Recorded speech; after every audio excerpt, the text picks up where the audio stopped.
Hi, this is Jim from Safety Wars. Before we start the program, I want to make sure everyone understands that we often talk about OSHA and EPA citations, along with some other regulatory actions from other agencies, legal cases, and criminal activity. Everyone is innocent until proven guilty in a court of law. Proposed fines are exactly that, and they are often litigated, reduced, or vacated. We use available public records, news accounts, and press releases. We cannot warranty or guarantee the details of any of the stories we share, since we are not directly involved with these stories, at least not most of the time. Enjoy the show. This show is brought to you by Safety FM.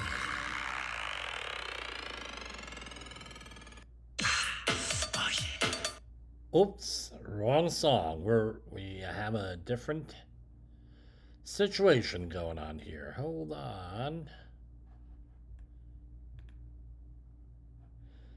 I'm going to run into an issue here.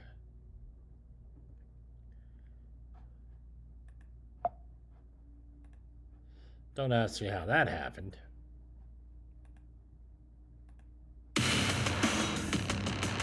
From the border of liberty and prosperity. Well, not exactly. We're at an undisclosed location. Deep in FEMA Region 5. I'll steal that introduction from somebody else. Actually, I'm not sure what FEMA region this is. How's everybody doing out there today? We are at, so let me give you some info here. We're going to be broadcasting from various remote locations because I'm going to be on the road for the next couple of months. So we're still getting used to things, and not very easy to carry all the broadcast stuff along with us. So we're going to do the best we can here, and bear with us while we move into this next phase of Safety Wars. Been a couple of days, finishing off one project, and we're starting new projects. So I had lunch with someone very special today. I want to do a shout out to him, and a lot of encouragement, a lot of conversations, and everything else.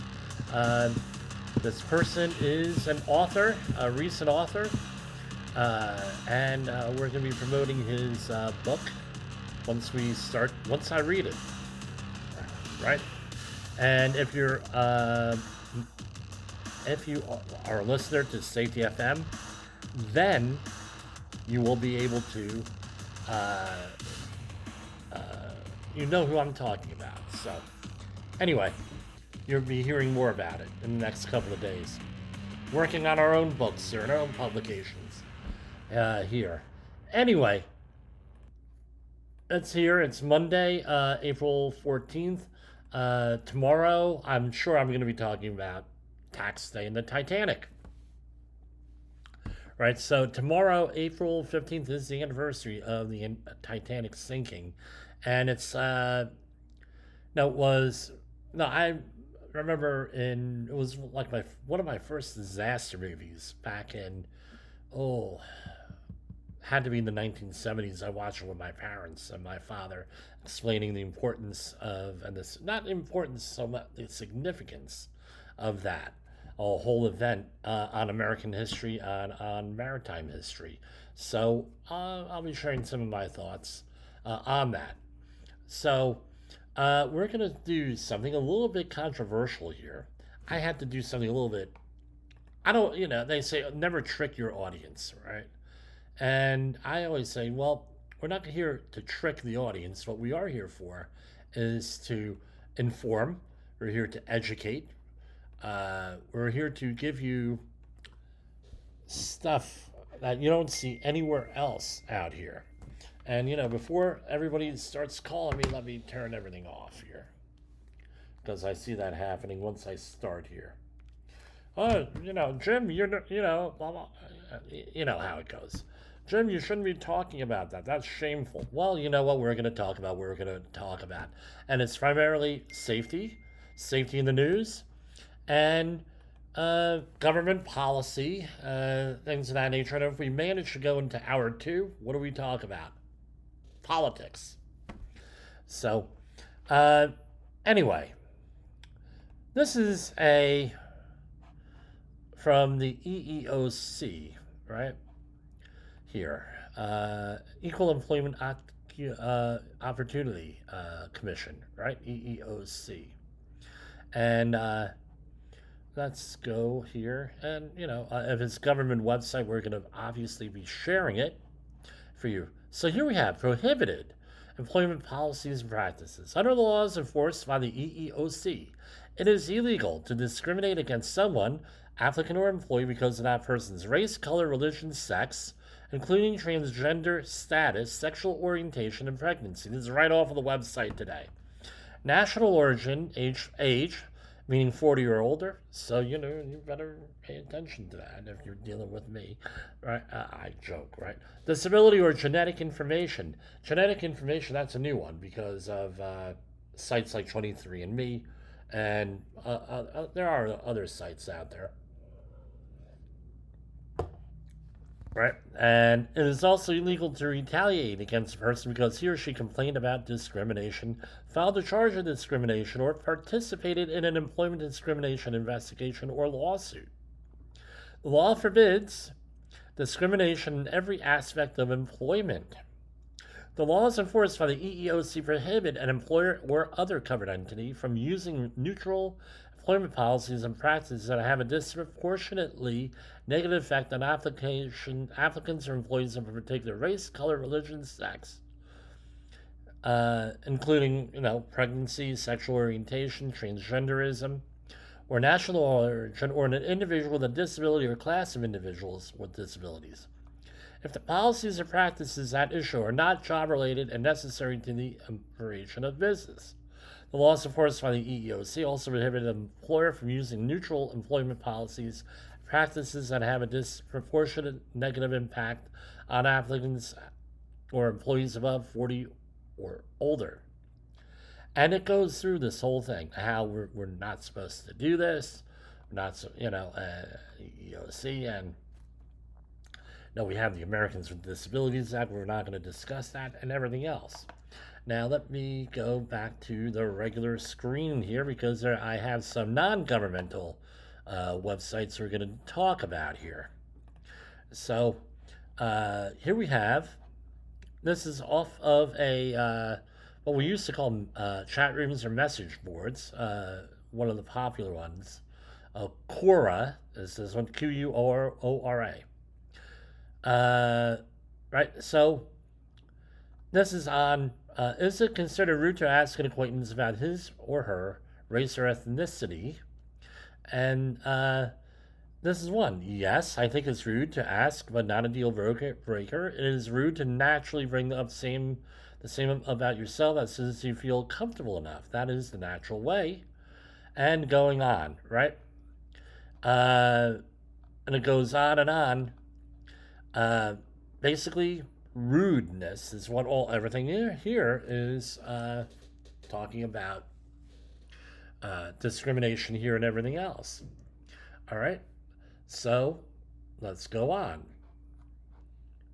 And so about 2.5 million Americans will be receiving an application in the mail, and this is what it is. All right, so, okay.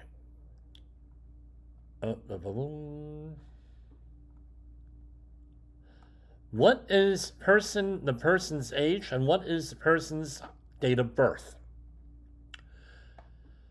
Is the person Hispanic, Latino, or Spanish origin? What is the person's race? Are they white? Are they black or African American? Are they American Indian or Alaska Native? Are they Chinese? Are they Filipino? Are they Asian Indian? Are they Vietnamese, Korean, Japanese, Native Hawaiian, Samoan, Chamorro? I'm not sure what that is, and I apologize to anybody who fits that ethnic group there. I don't know what that is. Other Pacific Islander, For example, Tongan, Fijian, Marshallese, etc. Other Asian, like Pakistani, Cambodian, Hmong, etc. Or some other race. All right? So now, if there's two people, right, on this questionnaire, how is the person related to person number one? Opposite sex, husband, wife, or spouse. Opposite sex, unmarried partner. Same sex, husband, wife, or spouse. Same sex, unmarried partner. Biological son or daughter. Adopted son or daughter. Stepson or stepdaughter. Brother or sister. Father or mother. Grandchild. Parent-in-law. Son-in-law or daughter-in-law. Other relative. Roommate or housemate. Foster child. Other non-relative. What is person number two's sex? Male or female? And then, where are the national origin? All the things we just talked about here for person number one. They have a section for person number three. Same types of questions. All right. Now we're going to go down, and they have it listed here. For housing, which describes the building you're living in?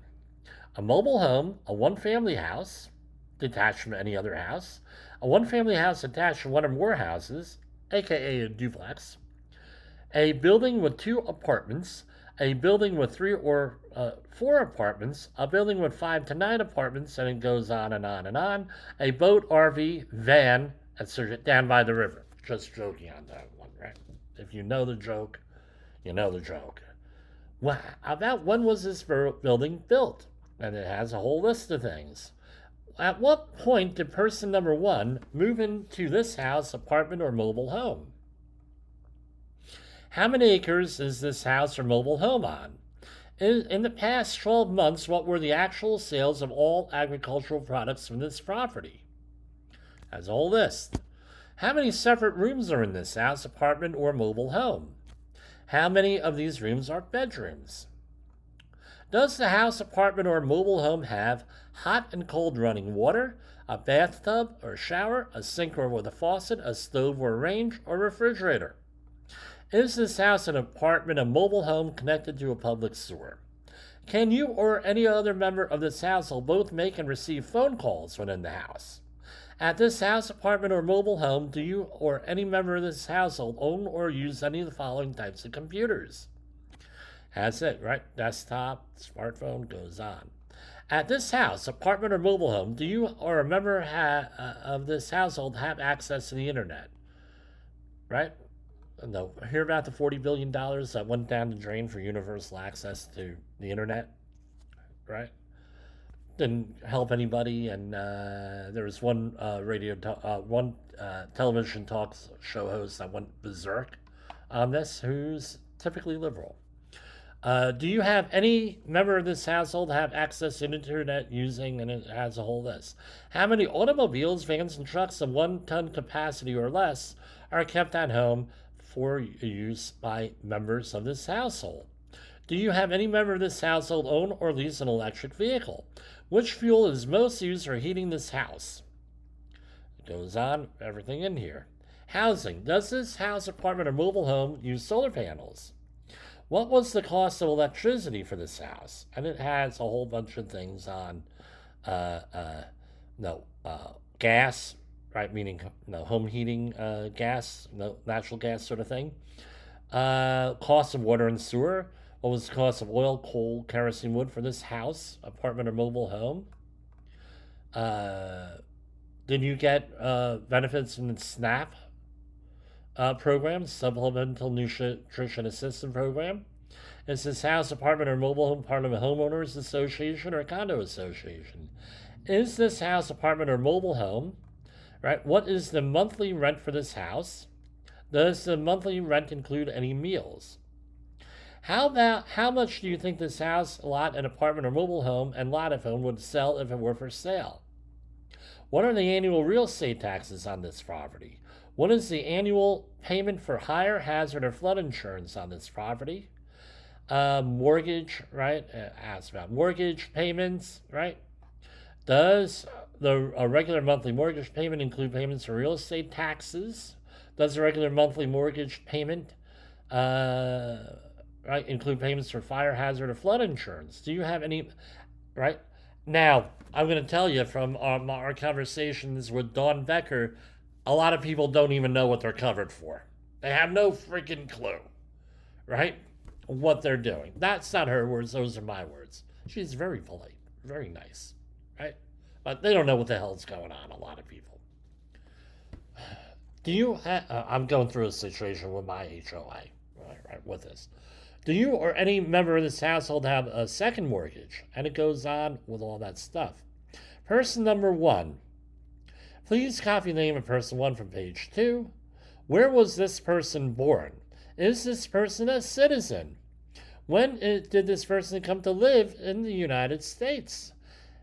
Did this person go to college in the last 3 months? And what grade or level was this person attending? What is the highest level of school or degree this person has completed? What kind of degree? What is the person's ancestry or ethnic origin? We already answered that question. Does the person speak a language other than English? How well does this person speak English? Did the person live in this house or apartment 1 year ago? Where did this person live 1 year ago? What was the address, the city, and the town, and where are they from? Is this person currently covered by any of the following types of health insurance? Again, this is another question a lot of Americans cannot answer. All right? And then it asks you all about the premium for the plan. No, is the person deaf, hard of hearing, blind? Does the person have a physical, mental, or emotional condition? Does this person have a serious difficulty concentrating, remembering, or making decisions? Does this person have serious difficulty walking or climbing stairs? Does this person have a difficulty dressing and bathing? So if you ever had a family member who has health issues, you'll understand where they are coming from with that question on that. All right, so we're going through this again. Because of a physical, mental, or emotional condition, does this person have difficulty doing errands alone, such as visiting a doctor's office or shopping? What is the person's marital status? Married? Now married? Widowed? Divorced? Separated? Never married? In the past 12 months, did this person get married, widowed, or divorced? How many times has this person been married? In what year did this person last get married? In the past 12 months, has this person given birth to any children? Does this person have does this person have any of his or her own grandchildren under the age of 18 living in this house? Is this grandparent currently responsible for most of the basic needs of any grandchildren under the age of 18? How long has this grandparent been doing this? Has this person ever served on active duty in the armed forces, reserves, or National Guard? Never served in the military, only on active duty, now on active duty in the past, but not now. When did this person serve on active duty in the U.S. Armed Forces? And it gives you a list of dates. Oh, it goes on and on, folks. Last week, did this person work for pay or pay at a job? Last week, did this person do any work for pay? Work to pay. Is this person disabled for VA? And right, I skipped over those. At what location did this person work last week? And he needs the address, the city and town. How did that person get to work? How many people, including this person, usually work on the car, truck, or van last week? Road, not work, to work, road to work. How many times did this person's trip to work usually begin? Hour, minute, right? AM or PM. How many minutes did it usually take this person to get from home, work last week? Is this person unemployed? Are they looking for, no, it goes on and on. What kind of employer do you have? What's your income? And there's about a boatload of questions on income here, right? And then you mail it in. So, My question to you is this. If we started out, this shit's either illegal or socially unacceptable to ask, right? You're not supposed to use any of this information as you, the average person, and making any decisions. And by the way, I think that's correct. That's correct, right? If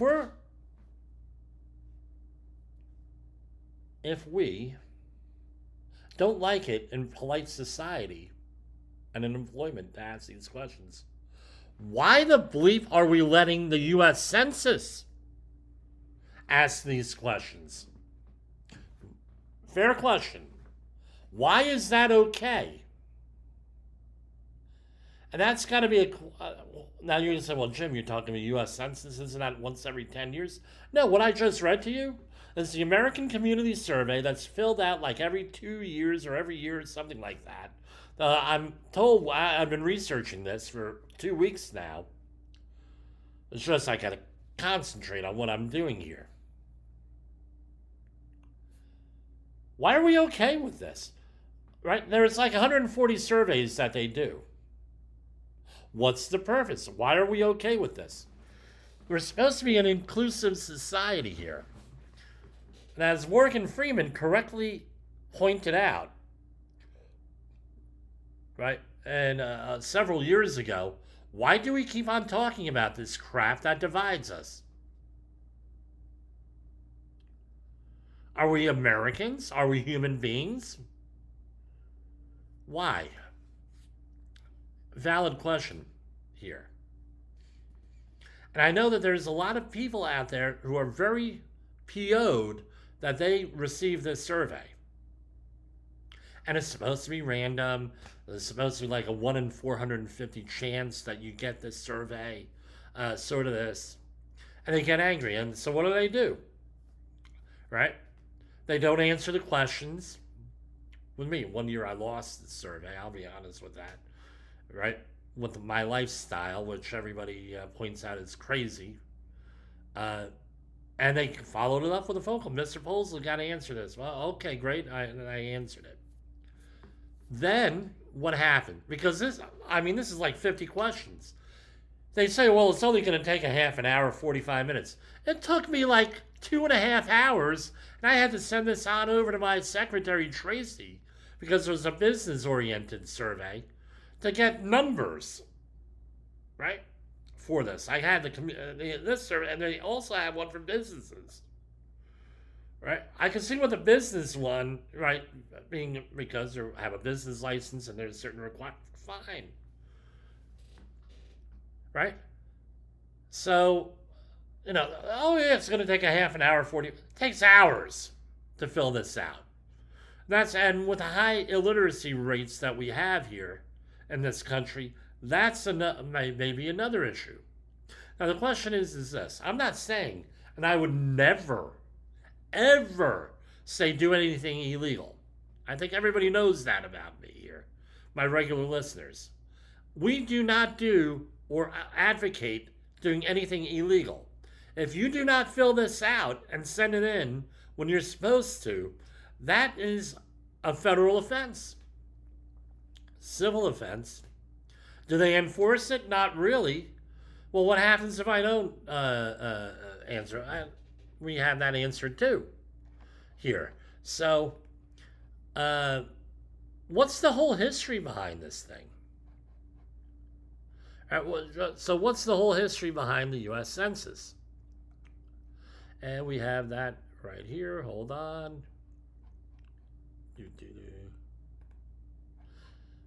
Or the American Community Survey. So we know we're familiar with the every 10-year census. And what we're taught in school, right? Well, we have, according to the Constitution, we have to have the census for apportionment of our House of Representatives, right? Every 10 years. Right? Yeah, okay, that's what the U.S. Constitution says. But almost immediately after they did this, and we're going to go through the history, they changed, the whole thing. Well, what do you mean they changed all? Well, then they started asking all different other kinds of statistics. And it was right from the beginning of the year, of the thing, of the country. Now, originally, and this is going to be offensive to some people here, trigger warning, originally the census had to include African American slaves. And what were they counted as? 3/5 of a person. That's, if you ever heard of 3/5 of a person, that's where it comes from, is the census, where they were counted as 3/5 of a person for apportionment in the House of Representatives, the number of representatives you get. And with this, oh, by the way, all of this is supposed to be confidential, but we know due to current events that a lot of this crap is not confidential. Number one, right? The IRS is supposed to be confidential. Well, guess what? Somebody got the IRS data, right? And they ended up. One report over the weekend was the guy said, "I ain't giving it to you. I don't care what the court order says." He was escorted from the building. I believe he resigned. But anyway, so we know that when the government says this is confidential, that's suspect right up in front. We know as safety professionals, I could go and I could actually go and cite to you a couple of cases, including one in North Carolina recently covered on this program, where companies were able to get people's names that file an OSHA complaint. That's supposed to be confidential. Well, in North Carolina, one of the Herrick Teeter, is it Herrick or Teeter, right? The food chain place, right? They got a whole bunch of OSHA citations in North Carolina OSHA thrown out because they were not able to face their accuser. And that was one of the... So my question here is this. Why are they asking these questions? And there's a reason. And we're going to go into that after this commercial break. And I got to set this up here. So, wrong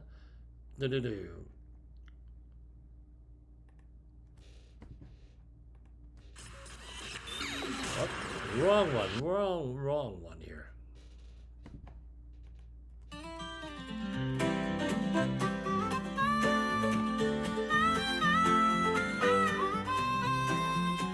Come and listen to a story about a man named Jim. Safety's his game and the odds were looking grim. Workplace hazards everywhere, from ladders to machines. He took on the mission to make those places clean. Safety, that is. PPE. OSHA. Hazards near, but Jim is here. Clearing storms, making it clear. Safety's more than just a gear. It's our anthem, loud and sincere. Shoot it, sincere. Shoot it, songs, making it clear. Safety's more than just a gear. It's our anthem, loud and sincere. Shoot it, listen close. Safety wars with Jim Pazzo. On the front lines every day. Safety wars keeps danger away.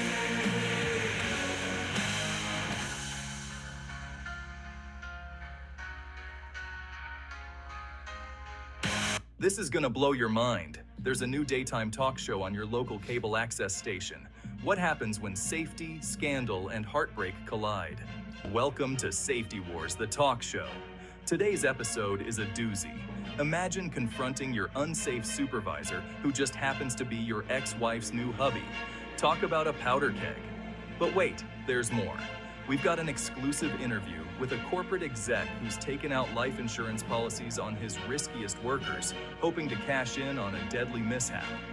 Yup, You heard that right. It's a real-life plot twist you can't make up. Tune in as Jim Posel, CSP, our very own Jerry Springer of safety, dives deep into this explosive confrontation. Sparks will fly and secrets will be exposed. Catch the full episode on Safety Wars on YouTube and your favorite podcast platform. Don't miss out on the drama that could save your life. Like and share now, and stay safe, folks. Okay, so here we go. We are back here with this is the informational guide on the American Community Survey. No, we're not going to read all of it. So every 10 years since 1790, Congress has authorized the government to conduct a national census of the U.S. population. Right? So James Madison ensured that the Constitution gave Congress the authority to collect additional information beyond the population count in order to enable future legislators to adapt to public measures, to particular circumstances of the community. In the 20th century, the questions were divided into a short and long form. Only a subset of the population was required to answer the long form questions. And it goes into a little bit of the history here, and that was from a summary of the debate on the Census Bill from House Representatives in 1790, there, right? Important, right? Most people probably never think about how local planners know where to target new development or where businesses get the data they need to plan for expansion. So what this is, I'm going to summarize this. We're trying to have data-driven decisions by the government, right? So data-driven decisions. My question is this. I'm from New Jersey. I'm from Rockland County, New York. All right. When has personal gain of some sort not entered into the picture? They're trying to make this, oh yeah, we're collecting this data because we know planners, we got to plan things out. Well, fair enough. And sometimes I can name one project, the Route 1 corridor, in going through Mercer and southern Middlesex County in New Jersey, over by the Quaker Bridge Mall, which I don't think is there anymore. Have been many years since I've been down in that neighborhood. Up to Route 287 Edison. Now, you did use this data for this, right? I remember at the time, I'll give him a shout out, Bruce Henderson, one of the former owners of Hastech.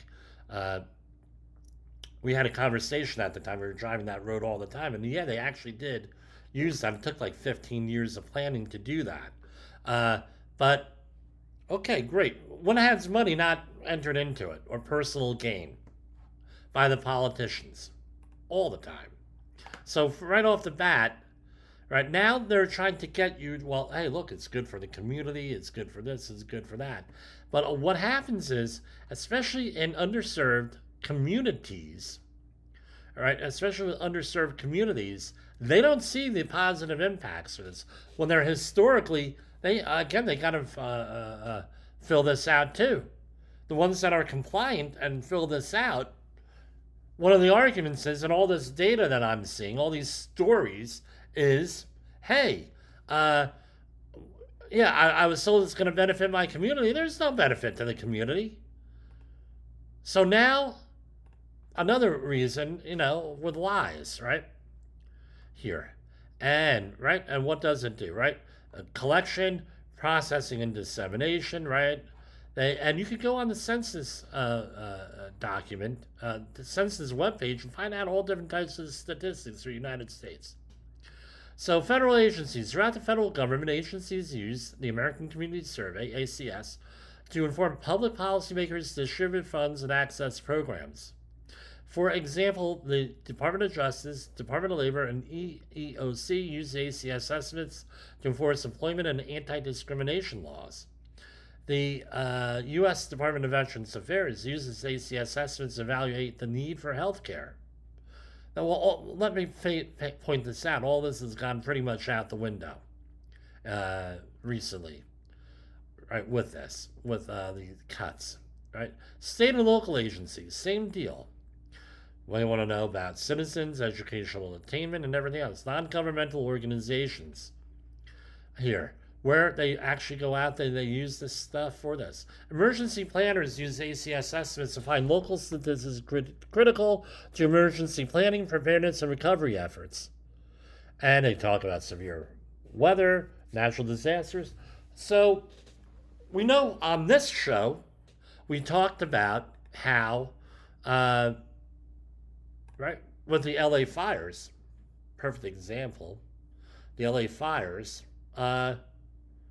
way under planned for. All this data that's out there, do planners, like at the LA Fire Commission, actually read this crap? Or read this stuff? Doesn't look like it.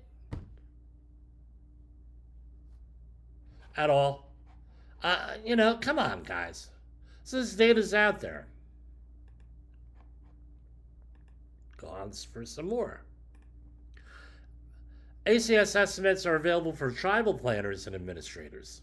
For businesses, right? Well, it helps them make strategic decisions, like where to put the next Starbucks, right?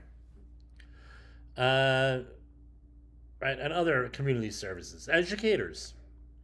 To talk about, again, the data sets are good. I know people who use the data sets in the statistics community. So, okay. Journalists. We've used them before on here. Most recently, last week, we were talking about demography. The public, just general public, and everything else.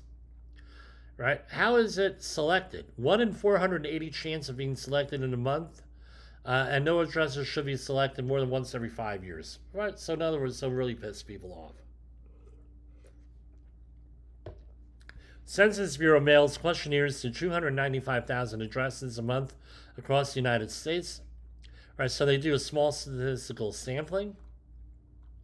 And they may follow up with personal visits, telephone calls. I got one of them. And here he goes. The current, in 1954, Congress codified earlier census acts and other statutes authorizing the decennial every 10-year census. For the first Census Act, Congress sought the collection of more information than just a head count. Ooh. Right, well, the current legal authority for collecting this information resides in Title 13 of the U.S. Code or the Census Act. The U.S. Census Act provides the Census Bureau the legal authority to conduct the decennial census and delegates broad discretionary authority to the Secretary of Commerce, right, run out of the Commerce Department for the manner determining the of conducting the census.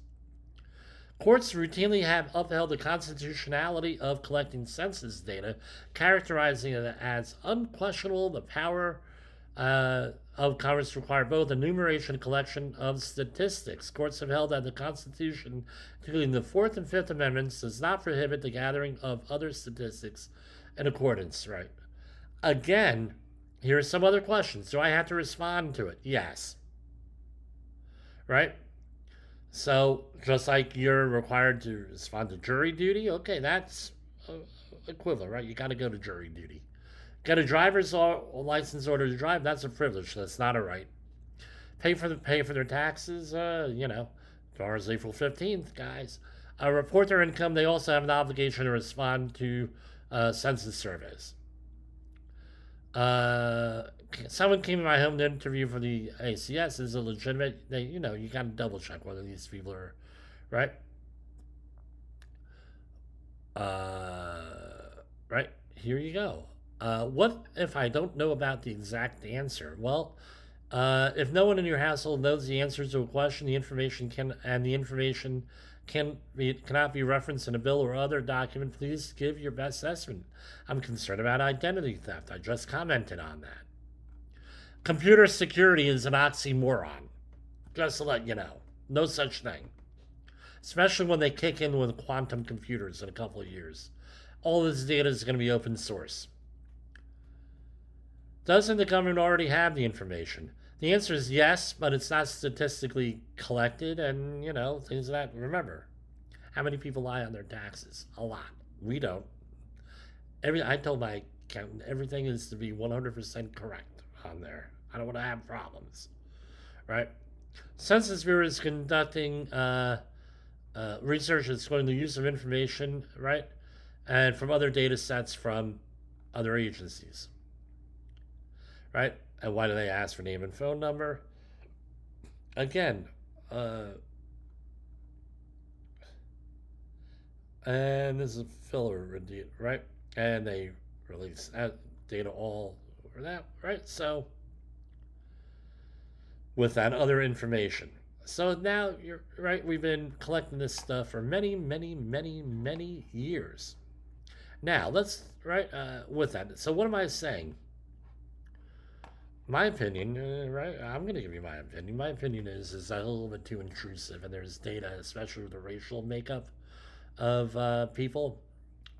Not really. I don't like it, just to say the least. With that. All right. So, set on out with this. All right.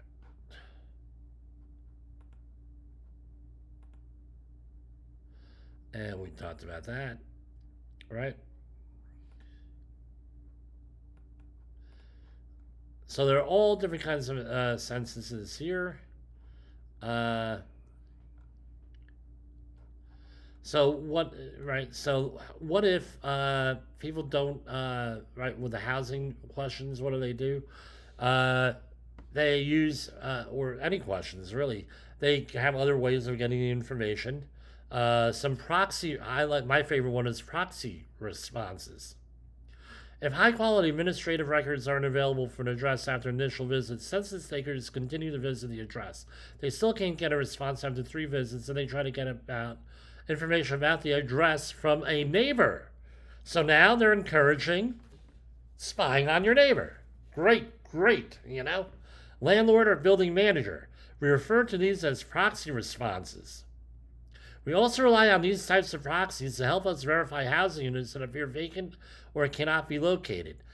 Right, so I was living next to an abandoned house. Census guy came over, asked me, hey, Mr. Posel, blah, blah, blah. I said, look, it's an abandoned house. You don't have any other information? I have no idea what's going on down there. How many rooms? I have no idea. It's gutted. Been gutted for 20 years. Whatever. Not gutted anymore, but the outside was well maintained, so there's what can you say, right? Imputation. As a last resort, we use a statistical technique called imputation to fill the gaps in the data set. It makes an overall data set of census, in this case, more accurate than leaving the gaps blank. This has been very controversial with the every 10-year census, where they wanted to use analogs with that. And it goes into everything else with this. So this is from the Cato Institute, right, from May 21st, 2012, when they changed the policy with this here. Right? So, and since 2005, this is an article from Andrew Colson. Since 2005, the Census Bureau has administered a set of probing questions into a large random sample of Americans each year.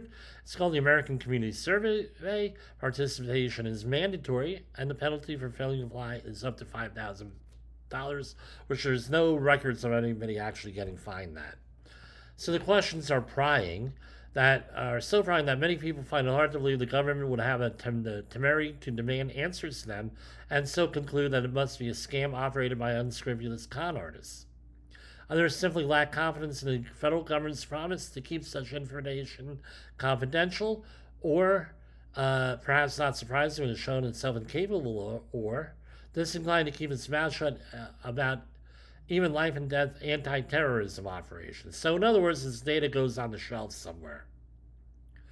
And now there's been several attempts to revise this, most notably by Senator Rand Paul, with that. By the way, just to let you know, I worked in politics with his father on a couple of campaigns, right, Ron Paul. for complete disclosure.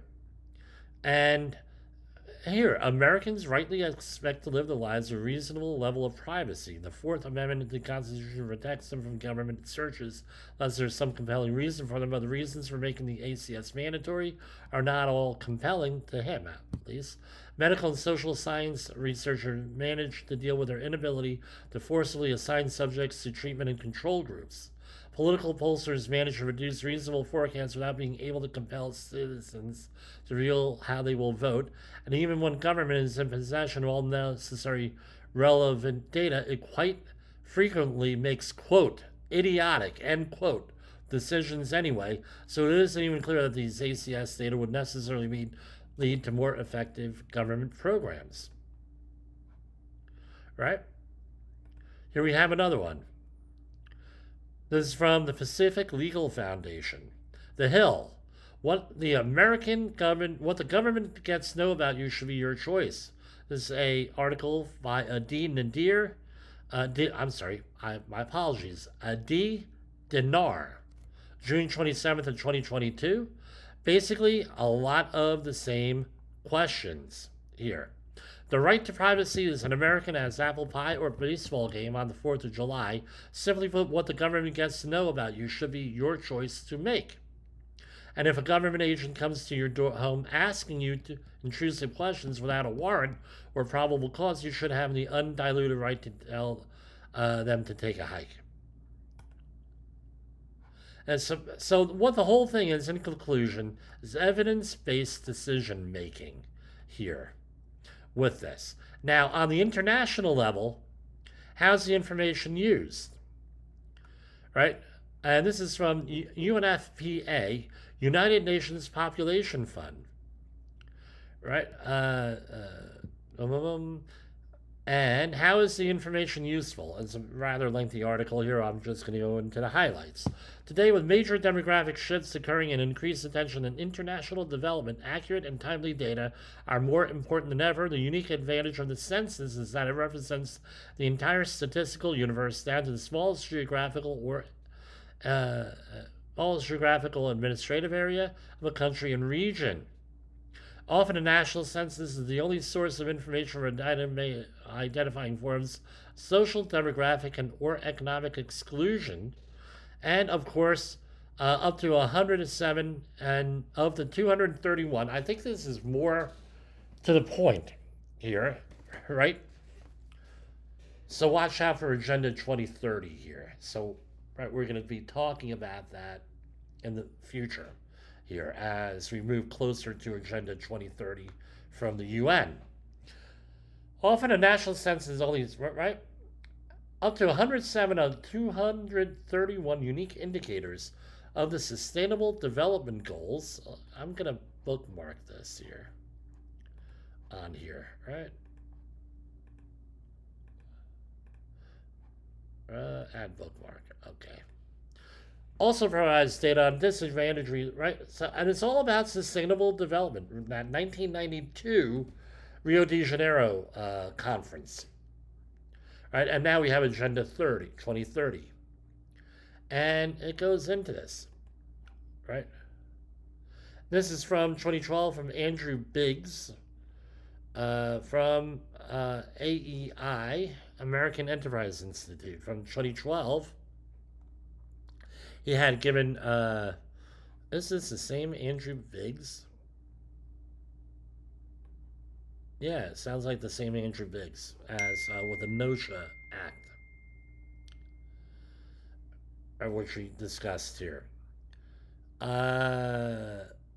He says the mandatory, amazing that a man would be anti-OSHA would also be for this, right? Right? For several reasons, I believe that mandatory participation in the ACS remains a reasonable policy, right? Greater detail from the census, better government decisions, basically, right? And if we make this optional, we're not going to get good data, and it's going to cost more money. Third, and most importantly, right, and it says, well, if this stuff...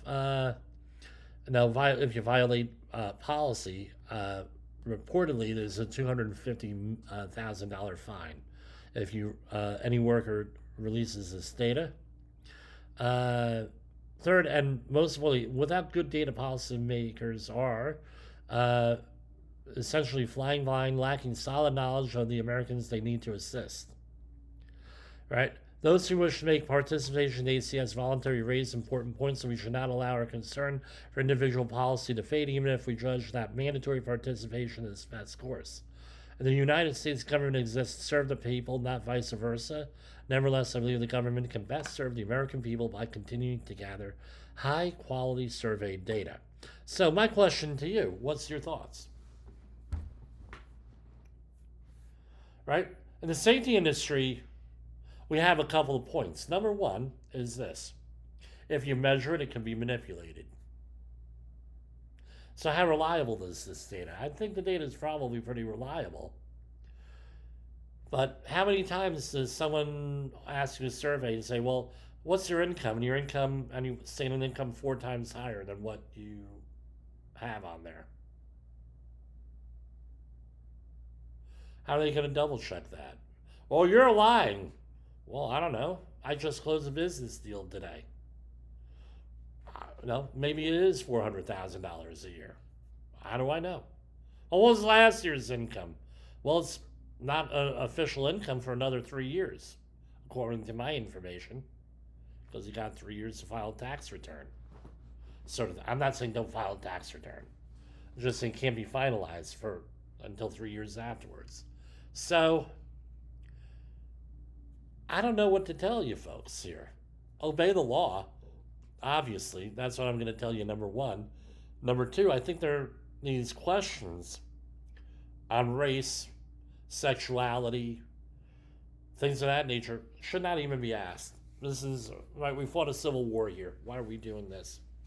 Someone said, well, we got to divvy up government funds and blah, blah. Okay, I get it. Here. Now, I have an uneasiness with these things. What do we do? My question is this.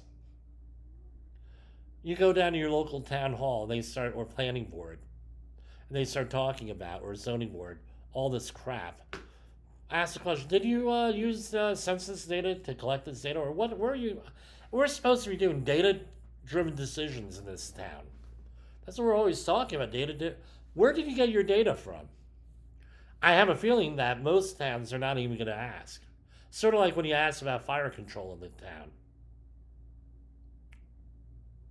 Right? People were laughing last year or 2 years ago when I cleared around all the trees around from my house. Little did they know, the next year we had a drought and there was a forest fire. I wasn't too worried. Concerned, obviously, wasn't too worried because I don't have any trees next to the house. Right? I plan things out. What does that have to do? Well, in your town, check out the wooded areas. Do they do any cleaning on that? Clearing? Because we know that these organizations have a history of not doing stuff like that. Okay. I'm going to end this early here. We're at 53 minutes, and I will see you folks, God willing, tomorrow. I'm going to try to have more programs, and when I get back to the studio, I get back to the studio with this. For Safety Wars is Jim Polzel, and good luck. Have a nice, safe day. The views and opinions expressed on this podcast are those of the host and its guest and do not necessarily reflect the official policy or position of the company. Examples of analysis discussed within this podcast are only examples. They should not be utilized in the real world as the only solution available, as they are based only on very limited and dated open source information. Assumptions made within this analysis are not reflective of the position of the company. No part of this podcast may be reproduced, stored in a retrieval system, or transmitted in any form or by any means mechanical, electronic, recording, or otherwise without prior written permission of the creator of the podcast, Jay Allen.